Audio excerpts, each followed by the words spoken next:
Welcome.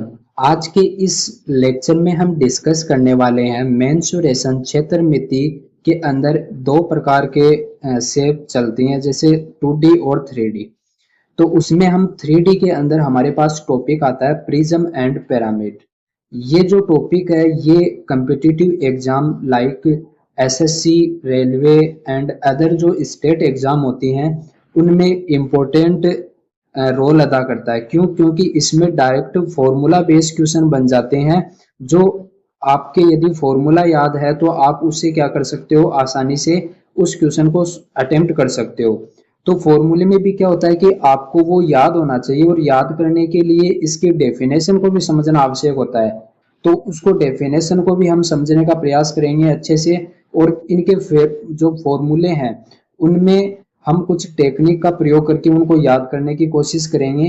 तो उनको one by one समझेंगे। तो इसमें हमारे पास क्या आता है, इसकी डेफिनेशन किस प्रकार से हम याद करेंगे, मतलब याद करने का मतलब है कि आपको पता होनी चाहिए इसकी डेफिनेशन, कि ये इसकी डेफिनेशन होती है ताकि आप डिफाइन कर पाओ कि ये प्रिज्म है या पिरामिड है। देन हम नेक्स्ट डिस्कस करेंगे कि प्रिज्म और पिरामिड है उनमें अंतर क्या होता है। ठीक है, वो आपको पता होना चाहिए, और कुछ टर्म्स हैं वो आपको पता होनी चाहिए जिससे आप इनके फॉर्मूले हैं उनको याद कर पाओ। ठीक है, तो डिस्कस करते हैं वन बाय वन। पहले करते हैं इसकी प्रिज्म। प्रिज्म पर डिस्कशन करते हैं, और इसकी आती है परिभाषा। परिभाषा में हम देखेंगे कि एक प्रिज्म एक त्रिआयामी ठोस आकृति होती है। यानी इसने पहली बात ये बोली है कि ये एक आपके पास 3D आकृति होगी, और किस प्रकार की होगी, सॉलिड फिगर होगी। ठीक है, तो ये आपको पता चल गया क्योंकि ये मेंसुरेशन का टॉपिक है और 3D के अंदर कवर होता है, जिसकी दो समान और समांतर सतह होती हैं। ये इंपॉर्टेंट लाइन यहाँ पर बन जाती है कि दो समान होंगी, क्या होंगी, दो समान सतह आपको मिलेंगी, और समांतर भी होंगी वो एक दूसरे के। ठीक है, बाकी सतह आयताकार होंगी। ये दूसरी इंपॉर्टेंट चीज है। यानी आपको जो प्रिज्म मिलेगा उसमें क्या होगा कि उसमें आपके पास दो जो शेप है उसमें मिलेंगी, आपको दो सतह मिलेंगी, वो समान मिलेंगी और समांतर होंगी। साथ में बाकी की जो सतह आपको मिलेंगी वो आयताकार मिलेंगी। ओके, ये इसकी डेफिनेशन हो गई। अब आप पता कर सकते हो कि प्रिज्म किस प्रकार का है। ये पता करने के लिए देखो कुछ एग्जाम्पल आपको गिवन है कि ये जो प्रिज्म है इनका नामकरण किया गया है, यानी किस प्रकार से इनको आइडेंटिफाई करते हैं हम कि ये किस प्रकार का प्रिज्म है। वो पता चलता है कि इनकी जो शेप अभी बताया ना कि दो समान शेप होती हैं, उनके आधार पर पता चलता है कि किस प्रकार का प्रिज्म है। तो देखो त्रिकोणीय प्रिज्म, आयताकार प्रिज्म, पंचभुज प्रिज्म, कुछ और भी होते हैं। ठीक है, वो होती है कि जिस प्रकार की वो शेप बनती है वहां पर उस अकॉर्डिंग उनका नामकरण किया जाता है। जैसे एग्जांपल फर्स्ट आपके पास है, इसमें क्या बोल रखा है कि ये ट्रायंगुलर प्रिज्म है। ट्रायंगुलर प्रिज्म क्यों बोला, क्योंकि इसमें एक सतह ये वाली और इसके सामने वाली ये सतह, ये दोनों पहली बात तो पैरेलल है। ठीक है, आपको बाकी की सतह दिख रही है वो पैरेलल नहीं है। देखो ये वाली सतह एक दूसरे के पैरेलल नहीं है, न इसके साथ में कोई पैरेलल है। तो पहली बात तो कोई समांतर रेखा नहीं, वो सतह नहीं मिलेगी आपको। और साथ में वो समान, क्या बोला गया है, दो समान भी होनी चाहिए। तो समान देखो ये वाली और ये वाली दोनों समान सतह है। ठीक है, और दूसरी कंडीशन क्या है, वो समांतर होनी चाहिए, तो एक दूसरे से समान दूरी पर है। क्योंकि समान तो ये दोनों फैसे जो फेस हैं वो भी हैं, बट ये एक दूसरे के समांतर नहीं है। ठीक है, तो ये जो समांतर फेस है इनके आधार पर हम आइडेंटिफाई करते हैं कि ये जो प्रिज्म है वो किस प्रकार का है। तो आपको पता चल गया होगा कि ये आपके पास ट्राइंगल है, यानी एक त्रिभुज है, तो आप इसको बोलोगे कि एक ट्राइंगुलर प्रिज्म है। ओके, सेकंड वाली जो फिगर है इसमें आपको बोल रखा है कि ये रेक्टेंगुलर प्रिज्म है। देखो इसमें आपके पास दो समांतर सतह कौन सी हैं, तो आप बोलोगे कि ये वाली इसके समांतर है, बट यहाँ पर ये वाली इसके भी समांतर होगी, इसके जो अपोजिट होगी। बट यहाँ पर क्या होता है कि आपको देखनी है कि जो दो सतह आपके पास गिवन है आप उन किन को कंसीडर कर रहे हो। तो इसमें एक वर्ड निकल कर आ जाता है पार्श्व सतह। ठीक है, यानी जो लेटरल फेस है वो आती है। तो यहाँ पर हमने माना कि ये वाली जो सतह है, यानी एक ये हो गई, इसके अपोजिट एक ऊपर वाली, एक उसके अपोजिट, चार सतह हो गई, ये पार्श्व सतह है। और बाकी की ये दो सतह बची अपोजिट साइड वाली, ये दोनों क्या है, जो हमने मान लिया कि इनका बेस है, तो ये वाली सतह आपको किस प्रकार की दिख रही है, तो आप बोलोगे कि ये एक स्क्वायर है। और यदि ये वाली आप सतह देखोगे तो ये एक रेक्टेंगल यानी एक आयत है। तो आप इसका नामकरण करना चाहो तो ये बोल सकते हो कि ये एक स्क्वायर प्रिज्म होगा, क्योंकि इसकी जो बेस सतह है ये वाली, ये जो समांतर सतह है ये वाली किस प्रकार की है, एक स्क्वायर शेप में है, तो इसको आप स्क्वायर प्रिज्म बोल सकते हो। यहाँ पर ये रेक्टेंगुलर प्रिज्म लिखा गया है, इसका मतलब है कि इसको रेक्टेंगुलर प्रिज्म इसलिए माना गया है क्योंकि ये जो सतह है ये यहाँ पर स्क्वायर दिखाई दे रही है, ये रेक्टेंगल के आकार की हो सकती है, ठीक है। तो उस आधार पर इसको आइडेंटिफाई कर सकते हैं। सेम यहाँ पर है, यहाँ पर भी आपको एक वाला ये आपको शेप दिखाई दे रहा है, एक वाला ये है, दोनों क्या एक दूसरे के समांतर हैं, ठीक है, इक्वल दिखाई दे रही हैं। बाकी की सतह आपके पास आयताकार है, इसलिए आप इनको इसके आधार पर बोलोगे कि ये किस प्रकार का प्रिज्म है। तो यहाँ पर देखा तो ये पंचभुज बन रहा है, तो बोलेंगे कि एक पेंटागोनल प्रिज्म है, पंचभुज प्रिज्म है, ठीक है। इतना आपको क्लियर हुआ। देन हम डिस्कस करते हैं कि प्रिज्म एंड पिरामिड है, इनमें कुछ टर्म्स आते हैं, उनको किस प्रकार से डिफाइन कर पाते हैं। तो देखना, आपको ये चीजें पता होनी चाहिए ताकि जो क्वेश्चन आपके पास गिवन होगा उसमें आपको डायरेक्टली बोलेगा कि ये चीजें इस प्रकार से हैं, तो आप इसको कैसे आइडेंटिफाई कर पाते हो। तो देखना, आपको यहाँ पर गिवन है कि ये वाली सतह है, इसको बोलेंगे कि ये बेस है इसका, ठीक है। तो ये वाली सतह यानी जिस पर आप ये आपके पास जो आकृति है, ये आप इसमें जो दो समान सतह आपको दिख रही है ना, ये वाली, ये इसमें क्या कहलाएंगे कि ये बेस है, यानी जिनके आधार पर आप बता पाओगे कि ये किस प्रकार का प्रिज्म है या किस प्रकार का पिरामिड है, ठीक है। तो ये वाली दो समान सतह हो गई, इनको इनमें एक बेस हो जाएगा और एक जो इसके अपोजिट साइड में रहेगा वो इसका टॉप बन जाएगा, ठीक है। तो ये जो बेस है इसके आधार पर आप डिफाइन कर पाओगे। तो आपको पता होना चाहिए कि इसमें बेस क्या होता है, क्योंकि आपको बेस का एरिया निकालना पड़ेगा, तो उस दौरान आपको पता होना चाहिए उस फिगर के अंदर कि उसका बेस क्या है। उसके बाद में पॉइंट आता है कि ये वाली आपके पास सरफेस दे रखी है, एक इसके अपोजिट साइड में ये वाली है और एक इसके नीचे ये वाली है, ठीक है। ये तीन फेस आपको रेक्टेंगुलर फेस दिखाई दे रही है आयत के आकार की, इनको बोला जाता है लेटरल फेस, ठीक है। इसके बाद में आपको ये वाली इसकी जो भुजाएं दिखाई दे रही हैं, एक तरह से बाउंड्री बना रही हैं इसकी, इनको बोला जाता है एज, यानी किनारे हैं ये इनके, ठीक है। ये क्या है, किनारे हैं इनके। फिर यहाँ पर कुछ पॉइंट कंसीडर करते हैं कि ये वाला पॉइंट है, ये वाला, जहां पर दो या दो से अधिक भुजाएं आकर मिल रही हैं तो वो कहलाता है आपका वर्टेक्स यानी शीर्ष, ठीक है। तो ये साइड आकर यहाँ पर मिल रही है तो ये वाला क्या हो गया, एक शीर्ष बन गया, ठीक है। ये वाली साइड भी यहाँ आकर मिल रही है, तो इस प्रकार से आपको पता होना चाहिए कि शीर्ष क्या होते हैं। देन यहाँ पर हम डिस्कस करते हैं कि पिरामिड ये किस प्रकार से डिफाइन होता है। तो इसमें भी इसी प्रकार से, जैसे ये टॉप है इसका, ठीक है, तो यहाँ पर इसको बोलेंगे अपेक्स, यानी ये इसका शीर्ष हो गया, और ये वाली इसकी स्लांट हाइट होती है, यानी इसको बोलते हैं तिर्यक ऊंचाई। ये अभी पिरामिड वाला आगे नेक्स्ट डेफिनेशन समझेंगे तो वहां पर और क्लियर होगा, बट ये टर्म आप ध्यान रख लो अभी कि इसमें जैसे ये हाइट, आपको पता है कि जो 90 डिग्री का एंगल बनता है जिस भी आकृति में, वो उसकी हाइट कहलाती है। तो ये हाइट बोल सकते हैं इसकी, ठीक है। और ये वाला इसका बेस हो गया, ठीक है, ये वाला इसका बेस हो गया, और ये स्लांट हाइट हो गई, जो मतलब जो आपकी ये हाइट है, इसके अलावा एक हाइट आपको मिलेगी, ये एक स्लांट हाइट है। और कुछ यहाँ पर आपको ये भी टर्म देखने को मिलेगा कि ये वाली जो साइड है, ठीक है, जो इसके किनारे वाली है एज वाली, इसको बोलेंगे इसकी एज की हाइट है। कभी कभी क्वेश्चन में आपको इसकी एज हाइट भी देखने को मिलेगी, और उस आधार पर आपको डिफाइन करना पड़ेगा कि स्लैंट हाइट हम किस प्रकार से फाइंड कर सकते हैं, ठीक है। नेक्स्ट अब हम डिस्कस करेंगे कि इनके फॉर्मूले हैं वो क्या होते हैं और उनको किस प्रकार से याद कर सकते हैं। तो फर्स्ट हम चलते हैं प्रिज्म पे, ठीक है। अभी पिरामिड वाला पूरा डेफिनेशन वो आगे डिस्कस होगा। प्रिज्म में क्या होगा, देखो यहाँ पर आपको फॉर्मूले देखने हैं पहले किस प्रकार से डिफाइन होते हैं।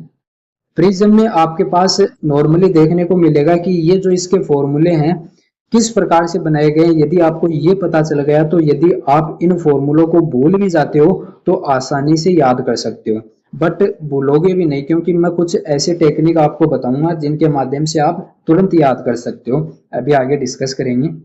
देखो ये इसका एलएस है। अभी आपको कुछ टर्म समझने की आवश्यकता है। जैसे हमने अभी डिस्कस किया कि ये वाली जो हमारे पास सरफेस थी, ठीक है, तो यहाँ पर आपको क्या देखने को मिल रहा था, यहाँ पर आपने देखा कि एक तो आपके पास ये जो लेटरल फेस वाली साइड आपको दिखाई दे रही थी, कौन सी, लेटरल फेस वाली आपको साइड दिखाई दे रही थी, ये वाली, ठीक है। ये वाली जो इसके लेटरल फेस को कवर कर रही है पूरी की पूरी, जो इसका ये जो एरिया है, इसको बोलेंगे कि ये लेटरल सरफेस एरिया है। बाकी की इसमें ये दो साइड, यानी ये बेस बच गया और ये इसका हम बोल रहे थे कि इसका टॉप है।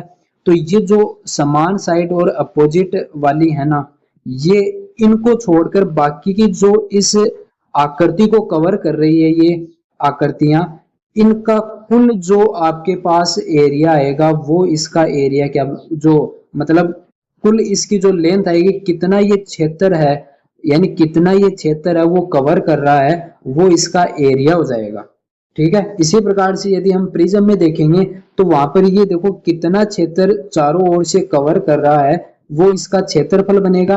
और बाकी इसमें कितनी क्या चीज आ सकती है, जैसे हमें हमें बोला जाए कि ये एक तरफ से इधर से खुला है और इसके अंदर आपको क्या डालना है, पानी भरना है, ठीक है, पानी भरना है, तो ये इसके अंदर कितना पानी आ सकता है, इसकी कैपेसिटी कितनी है, तो वो काउंट होता है आपका वॉल्यूम में। तो वॉल्यूम किस प्रकार से डिफाइन करेंगे वो भी नेक्स्ट समझने वाले हैं हम, बट अभी आपको समझना क्या है कि इसका लेटरल सरफेस एरिया का मतलब है कि आपको बताया गया कि जो पार्श्व सतह का एरिया, पार्श्व सतह का एरिया यहाँ पर देखो आप,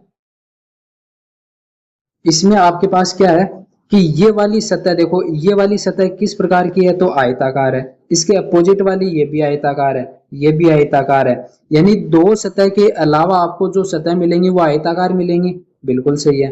अब देखो इनका क्षेत्रफल निकालने के लिए दो प्रकार से निकाला जाएगा क्षेत्रफल, एक तो होगा एल एस और एक जो एरिया इसका होगा उसको बोलेंगे कि टोटल सरफेस एरिया।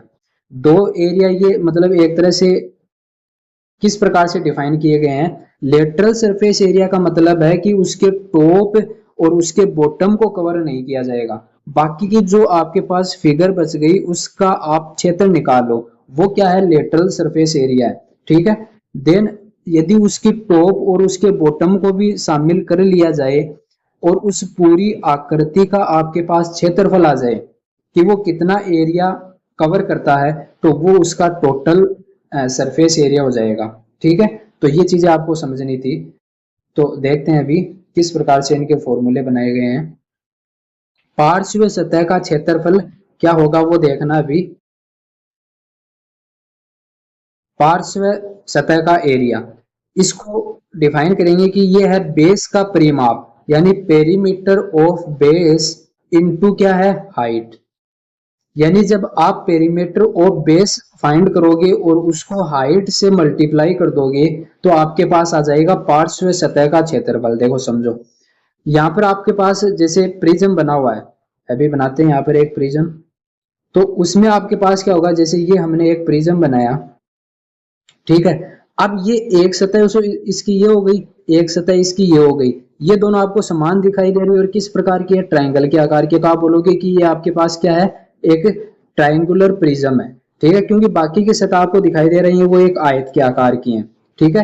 तो ये इसका बेस बनाना, ठीक है, या फिर ये मान सकते हो इसका बेस, जो समान आकृति आपको दिखाई देंगी ना दो, उनमें से एक बेस हो जाएगा, किसी को भी मान लो क्योंकि वो दोनों समान होगी।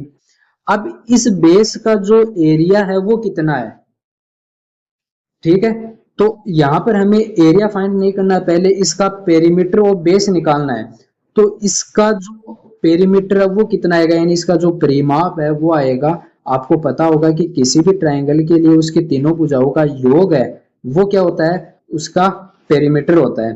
तो यहाँ पर आपको नॉर्मली क्या करना है, उसकी जो तीनों भुजाएं हैं उनका योग कर देना है, वो आपके पास क्या आ जाएगा, उसका पेरीमीटर आ जाएगा। क्लियर है इतना।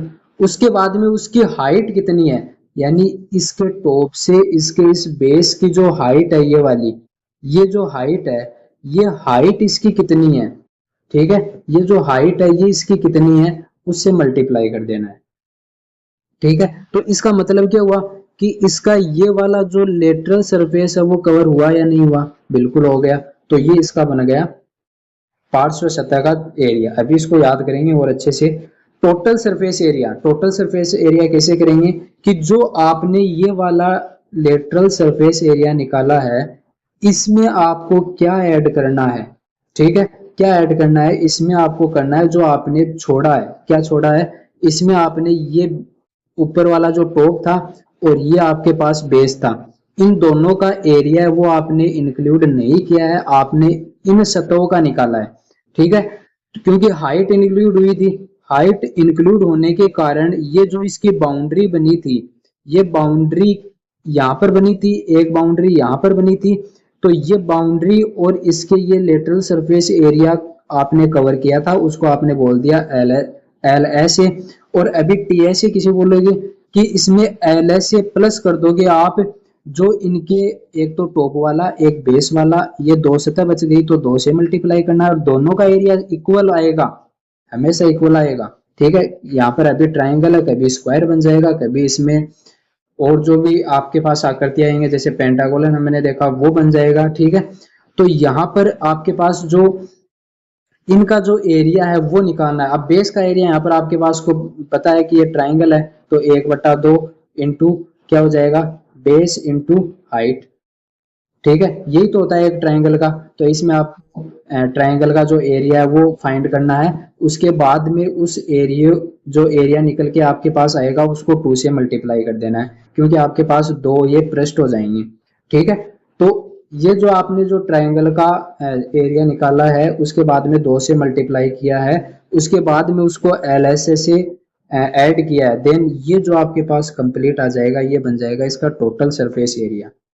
ओके, अभी नेक्स्ट हम क्लियर कर रहे हैं कि ये जो आपके पास वॉल्यूम आता है ये क्या चीज होती है। तो मैंने आपको बताया कि कोई भी आपके पास फिगर आएगी उसमें कितना क्या आप अंदर उसके अंदर समाहित कर सकते हो, इंक्लूड कर सकते हो। जैसे ये कोई बॉक्स है, ठीक है, ठोस, उसके अंदर आपने क्या डाला है, ये एक प्लास्टिक का, ये मान लो कि कोई डिब्बा है, उसके अंदर आपको क्या किया गया है कि इसमें आपको पानी भरना है, ठीक है, और फुल करना है इसको पानी भर के। तो इसके अंदर कितना पानी आया है वो काउंट होगा कि इसका वॉल्यूम कितना है उसके इक्वल आएगा, ठीक है। यानी इसके अंदर आप पानी कितना डाल रहे हो वो ही डिफाइन करेगा कि इसका वॉल्यूम कितना है, ठीक है। तो देखो आयतन क्या चीज होती है, आयतन मैंने आपको बता दिया कि बेस जो इसका area of base into height, ठीक है, यानी जो बेस का एरिया है और हाइट है उसको मल्टीप्लाई करना है। देखो कितना इजी है, ठीक है, यानी आपको पता चल गया, मैंने आपको अभी बताया कि जो आपके पास ट्रायंगुलर शेप में जो प्रिज्म बना था उसमें आपको क्या करना है, एरिया ऑफ बेस, तो उसकी जो बेस थी वो क्या थी, एक ट्रायंगल, तो ट्रायंगल का आपने क्या निकाला, एरिया निकाल दिया। एरिया निकालने के बाद में उसको क्या करना है, आपको ऊंचाई से यानी जो उसकी हाइट थी उस हाइट से आपको क्या कर देना है, मल्टीप्लाई कर देना है, देन आपके पास उसका वॉल्यूम आ जाएगा, ठीक है।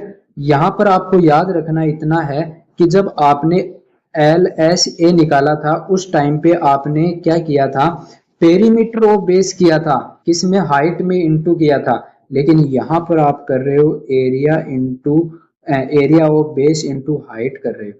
तो ये डिफरेंस आपको इसमें याद रखना है, तब आपके पास ये दोनों फॉर्मूले आसानी से याद हो जाएंगे, ठीक है। इसमें क्या होना आपके पास, इसमें ये जो आप एल एस ए था उसमें आपको इसके जो बेस बचे थे दो, उनका एरिया है वो ऐड कर देना है, ठीक है। तो ये फॉर्मूले आपको याद रखने हैं, ठीक है। अभी और हम इनकी आपको टेक्निक बताएंगे ताकि आप इसको इजीली याद रख सको, ठीक है। नेक्स्ट हम डिस्कस करने वाले हैं अभी पिरामिड। पिरामिड की पहले हम डेफिनेशन समझेंगे। डेफिनेशन में आपको समझना ये है कि आपको ये डेफिनेशन के अंदर जो टर्म है वो याद रखना है। जैसे वहां पर आपको क्या बताया था, प्रिज्म के अंदर, प्रिज्म के अंदर आपको बताया था कि जो दो समान सतह होती है ना वो समांतर भी होती हैं, तो वो डेफिनेशन से तो आपको पता चल रही है, बाकी की सतह उसमें आयताकार होती हैं, तो वो उसकी डेफिनेशन हो गई ताकि आप आइडेंटिफाई कर पाओ। अब यहाँ पर पिरामिड में क्या होगा, ये भी एक त्रिआयामी ठोस आकृति होगी, यानी एक 3D सॉलिड फिगर होगी जिसकी जिसकी एक बहुभुज आधार सतह होगी, ठीक है, और बाकी सभी त्रिभुजाकार सतह एक ही शीर्ष पर मिलती हैं। मैंने बताया था कि शीर्ष क्या, देखो यहाँ पर आकृति में ये वाला इसका शीर्ष है, ये वाला इसका शीर्ष है, ये वाला इसका शीर्ष है, एपेक्स जिसे बोल सकते हैं। तो ये जो बाकी की जो सतह है उसमें तो बाकी की सतह कैसी थी प्रिज्म में, तो आप बोलोगे कि प्रिज्म में बाकी की सतह कैसी थी, तो आयताकार थी। और यहाँ पर आपको ये जो बाकी की सतह मिलेंगी ये किस प्रकार की मिलेंगी, तो ये एक त्रिभुजाकार सतह मिलेंगी और वो एक ही शीर्ष से कनेक्ट होती हुई आपको मिलेंगी। तो वो आकृति आपको किस प्रकार की होगी, पिरामिड प्रकार की आकृति मानी जाएगी। ठीक है, तो ये भी कुछ प्रकार से होते हैं, जैसे त्रिकोणमितीय पिरामिड, वर्गाकार पिरामिड। ठीक है, तो ये भी किस प्रकार से डिफाइन होते हैं, इनके बेस के आधार पर पता चलता है कि ये पिरामिड किस प्रकार का है। ठीक है, तो ये बेस है, ये इसमें ये वाला बेस है इसका। ठीक है, तो इस आधार पर आप बता पाओगे। जैसे ये कौन सा है, तो आप कहोगे कि इसमें दे रखा है नीचे ये वाला, आपके पास मान सकते हो या तो स्क्वायर मान लो, लेकिन स्क्वायर वाला तो इधर दिया हुआ, ये स्क्वायर वाला ये आपके पास है ट्राइंगल फॉर्म में। ठीक है, देखने में यहाँ पर कि आपको यहाँ पर 2D सरफेस है और वो आकृति आपके पास 3D है, तो थोड़ा समझने का प्रयास करें। तो यहाँ पर देखो ये वाली जो सरफेस है वो कैसी है, ये बोलोगे कि ये एक आपके पास ट्राइंगल के आकार की है। ठीक है, तो इसको बोलेंगे कि त्रिकोणीय पिरामिड है। इसमें जो बेस आपको गिवन है वो बेस किस प्रकार का, तो आप बोलोगे कि एक स्क्वायर है, तो स्क्वायर पिरामिड हो गया। इसमें आपको जो बेस गिवन है वो किस प्रकार का है, तो आप बोलोगे कि ये षष्ठभुज है। ठीक है, तो इसको बोलेंगे हेक्सागोनल पिरामिड। ठीक है, तो यहाँ पर आपको क्या याद रखनी है कि एक बहुभुज आधार सतह होगी, यानी ये जो इसकी बेस है, ये बेस वाली सतह एक बहुभुज होगी, यानी किसी भी प्रकार की, जैसे त्रिभुज, आयत, स्क्वायर या फिर पेंटागोनल, किसी भी प्रकार की आकृति हो सकती है, और बाकी सतह त्रिभुज के आकार की होंगी। ठीक है, तो ये इसकी परिभाषा से तो आपको पता चला। तो आप बता सकते हो ना अभी कि पिरामिड और प्रिज्म में क्या अंतर होता है, किस प्रकार से आप डिफाइन कर सकते हो। ये चीजें आपको क्लियर हो गई तो फॉर्मूले याद करने में आसानी हो जाएगी। ठीक है, अभी नेक्स्ट इनके फॉर्मूले पर चलते हैं। फॉर्मूले किस प्रकार से होंगे, इसमें आपके पास आता है पिरामिड। पिरामिड वाले में फॉर्मूले देखो, ये अब आपको प्रिज्म वाले याद हो गए तो ये याद करना और भी आसान हो गया। देखो पहले हम हिट करते हैं इसके वॉल्यूम वाले पे। वॉल्यूम में क्यों करेंगे, क्योंकि वहां पर आपने वॉल्यूम क्या पढ़ा है, याद करो। वहां पर आपने वॉल्यूम पढ़ा है कि उस बेस का जो एरिया था, उसके बेस का जो एरिया था उसको आपने मल्टीप्लाई किया था उसकी हाइट से, देन आपके पास क्या आया था, उसका वॉल्यूम आ गया था। अभी यहाँ पर वॉल्यूम क्या है, देखो area of base into height equal है प्रिज्म के इतना इतना, लेकिन इसमें आपने क्या कर दिया है, अभी 1/3 कर दिया है। तो ये जो 1/3 यानी 1/3 आपने किया है, ये किया है पिरामिड में। ठीक है, तो पिरामिड का आपको याद रखना है कि जो प्रिज्म का एरिया होता है उसमें आपको 1/3 कर देना है। 1/3 उसका आप जो वॉल्यूम है, जो आपने ये एरिया इंटू हाइट किया है, उसमें 1/3 करने पर आपके पास उसका वॉल्यूम आ जाएगा, इसका पिरामिड का। ठीक है, समझ में आ गया इतना, तो ये आसानी से याद कर सकते हो। प्रिज्म में आपने क्या पढ़ा कि area of base into height उसका वॉल्यूम था, और पिरामिड में क्या हो गया, उसमें आपने 1/3 किया। क्लियर इतनी बात, आगे देखो। अब देखते हैं LS लेटरल सरफेस एरिया। इसमें क्या किया, देखो वहां पर आपने इतना पढ़ा था, कितना कि perimeter of base into height, only height, यहाँ पर स्लांट हाइट है यानी तिर्यक ऊंचाई है उसकी। ठीक है, जो मैंने बताई थी ना कि वो तिरछी ऊंचाई आ रही है, वो तिर्यक ऊंचाई थी। ठीक है, तो इसके साथ में आपने क्या कर दिया, इसको हाफ भी कर दिया है, यानी आधा कर दिया है। जो लेटरल सरफेस एरिया वहां पर कंप्लीट आ रहा था, यहाँ पर आप फाइंड करोगे तो क्या करना होगा, पहले जो बेस होगा उसका पेरीमीटर आपको फाइंड करना है, देन जो स्लैंट हाइट है उसको मल्टीप्लाई करना है और उसका हाफ कर देना है। हाफ करने के बाद में आपके पास उस पिरामिड का क्या आ जाएगा, पार्श्व सतह एरिया आ जाएगा। इसी प्रकार से क्या होगा, TSA यानी टोटल सरफेस एरिया क्या आएगा कि जो LSA है उसमें आपको क्या ऐड कर देना है, तो ऐड कर देना है एरिया ऑफ बेस। तो एरिया ऑफ बेस यानी जो पिरामिड का जो भी बेस होगा, जिस भी आकार में होगा, वो उस बेस का आपको एरिया निकाल लेना है और वो जो LSA निकाला है उसमें ऐड कर देना है, देन आपके पास कंप्लीट हो जाएगा TSA। इतनी बात क्लियर हो गई, यानी प्रिज्म और पिरामिड के हमने फॉर्मूले अभी पढ़ लिए हैं, इनको कवर कर लिया है अच्छे से, आपको बता दिया कि किस प्रकार से इनको थोड़ा याद रख सकते हो। नेक्स्ट हमारे पास आता है कि प्रिज्म और पिरामिड के जो फॉर्मूले हैं उनको याद रखने के लिए कुछ लॉजिक है, बोल सकते हो कि ये सुपर शॉर्ट है, यानी एक ट्रिक की तरह है बिल्कुल, ठीक है। तो देखो इनको किस प्रकार से आपको याद रखना की पॉइंट। अगर त्रिभुजाकार प्रिज्म है, यदि आपके पास त्रिभुजाकार प्रिज्म है तो उसमें बेस क्या होगा, तो बोलोगे कि उसमें बेस होगा आपके पास ट्राइंगल, या कोई जरूरी थोड़ी है वो त्रिभुजाकार प्रिज्म हो। इसके अलावा यदि आपको क्वेश्चन में बोला गया है कि वो एक स्क्वायर प्रिज्म है, वो एक क्या है, स्क्वायर प्रिज्म है, तो आपको पता चल जाएगा कि उसका बेस क्या है, एक स्क्वायर है। आपको बोला गया है कि जो आपके पास प्रिज्म है वो आयताकार प्रिज्म है, तो आपको तुरंत पता चल जाएगा कि आयताकार बोला है, इसका मतलब वो उसका बेस क्या है, एक आयत के आकार का है। तब आप क्या कर पाओगे कि किसी भी जो आपके पास बेस आएगा किसी भी प्रकार का, उसका आप क्या कर सकते हो, पेरीमीटर फाइंड कर सकते हो, और उस बेस का जो फॉर्मूला होगा वो 2D में कवर करेंगे, तो 2D के अंदर वो वहां पर आप आसानी से समझ सकते हो कि उसका जो पेरीमीटर है वो कैसे फाइंड कर सकते हैं, उसका एरिया किस प्रकार से फाइंड करते हैं, उनके फॉर्मूले, तो वहां से आप कवर कर सकते हो। इसके बाद में क्या होता है कि अब वॉल्यूम क्या चीज होगी, तो वॉल्यूम के लिए क्या होगा कि ट्राइंगल का बेस इनटू हाइट हो जाएगा। तो अभी बताओ आपको वॉल्यूम का फॉर्मूला याद करना पड़ा क्या, नहीं करना पड़ा, क्यों, क्योंकि आपको पता है कि वॉल्यूम होता क्या है एक्चुअल में। वॉल्यूम होता है कि जो भी आपके पास जो पात्र है, जो आपके पास एक आकृति है, आपके पास जो भी चीज है उसके अंदर कितनी चीज आपके उसके अंदर आ सकती है, ठीक है। तो आपको पता चल गया कि उसकी हाइट तो जरूर इंक्लूड होगी, तो बिल्कुल हाइट इंक्लूड होगी, और उसका एरिया यानी वो किस शेप में है वो भी तो आपको पता होना चाहिए ना, तभी तो उसमें कितनी चीज अंदर डालनी है वो पता चल जाएगा ना। जैसे कोई पदार्थ है, कोई पात्र है, उसके अंदर आपको पानी भरना है, ठीक है, जैसे कोई गिलास है आपके पास, ठीक है, उसमें आपको पानी भरना है, तो उसमें कितनी मतलब कितना पानी आ सकता है, उसकी कैपेसिटी कितनी है, वो आपको पता चलेगा कि उसका वॉल्यूम कितना है। तो इसका वॉल्यूम फाइंड करने के लिए आपको क्या करना पड़ेगा कि इसकी जो हाइट है, वो हाइट और साथ में इसका जो एरिया कितना कवर कर रहा है ये, उसको मल्टीप्लाई कर देंगे तो इसका वॉल्यूम आ जाएगा। खासकर यहाँ पर बात कर रहे हैं हम पिरामिड के लिए और प्रिज्म के लिए।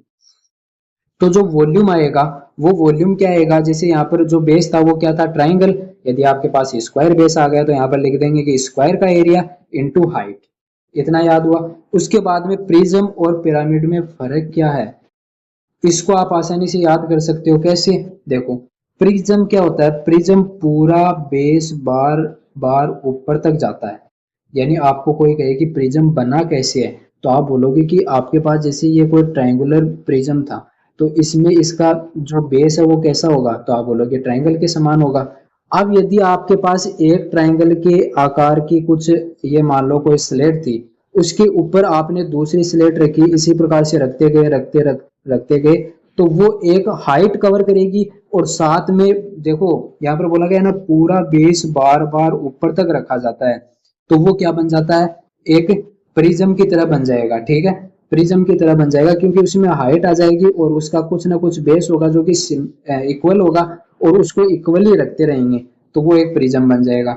इसलिए वॉल्यूम क्या होगा, बेस इंटू हाइट, वॉल्यूम क्या होगा, बेस इंटू हाइट होगा, यानी इसका बेस कितना है और वो कितनी हाइट तक, यानी आपने जो स्लेट रखी है वो कितनी हाइट तक रखी है, वो उसकी हाइट आ जाएगी।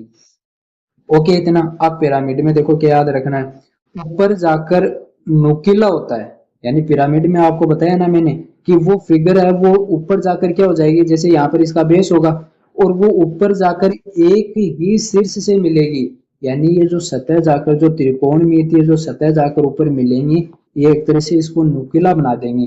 तो क्या बोला कि ऊपर जाकर नुकीला होता है, इसलिए वॉल्यूम क्या होगा, 1/3 बेस इंटू हाइट, यानी बेस इंटू हाइट हमने पढ़ा, लेकिन नुकीला हो रहा है, इसमें तो देखो समान चल रहा है, नुकीला हो रहा है मतलब इसकी सतह कुछ घट रही है, तो घट रही है मतलब इस प्रिज्म के मुकाबले इसका जो एरिया जो वॉल्यूम होगा वो कुछ ना कुछ कम होगा, तो वो कितना कम होगा, तो बोला कि 1/3 कम होगा, ऐसे याद रख सकते हो आप। तो इसका वॉल्यूम क्या हो जाएगा, 1/3 बेस इंटू हाइट, ये क्या है बेस इंटू हाइट, इसमें आपने 1/3 कर दिया तो वो प्रिज्म पिरामिड का आ गया।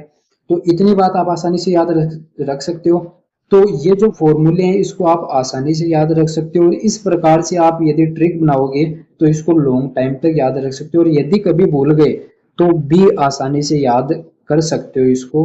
ठीक है, अब हमारे पास क्या आता है कि ये चैप्टर हमारे पास कंप्लीट हो जाता है, यानी आपको जो प्रिज्म और पिरामिड के जो फॉर्मूले हैं वो मैंने आपको बहुत ही आसान तरीके से बताया है। इनको आप नोट डाउन कर सकते हो, और एक परमानेंटली फिर इसको बार बार रिवाइज करोगे तो ये क्लियर हो जाएगा। ठीक है।